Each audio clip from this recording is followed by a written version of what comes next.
આવકારે છે, એની સરાહના કરે છે, પ્રશંસા કરે છે।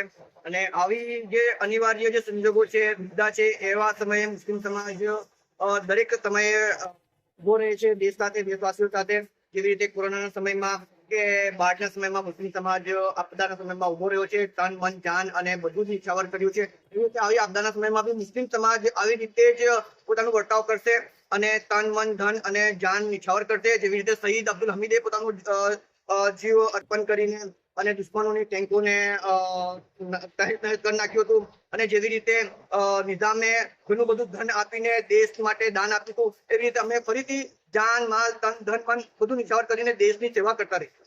વડાપ્રધાન નરેન્દ્ર મોદી સાહેબે જે રાત્રે 2 વાગે ઓપરેશન સિંદૂર પાર પાડ્યું છે, તો સમગ્ર મુસ્લિમ સમાજ એમને આવકારે છે।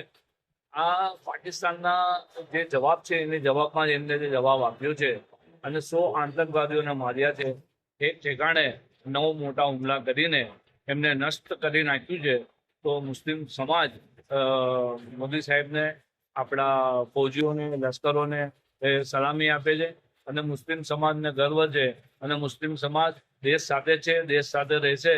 ગમે ત્યારે મુસલમાનને ગમે ત્યારે જરૂર પડશે, દેશના મુસલમાન તૈયાર છે અને બોર્ડર પર જવા પણ તૈયાર છે। તો મુસ્લિમ સમાજ દેશ સાથે જ છે અને દેશ સાથે જ રહેશે। ને આ જે કાર્ય થયું છે રાત્રે 1:30 વાગે, તો ફરીથી મુસ્લિમ સમાજ આ કાર્યને આવકારે છે। બિલકુલ, જે પ્રકારની ઘટના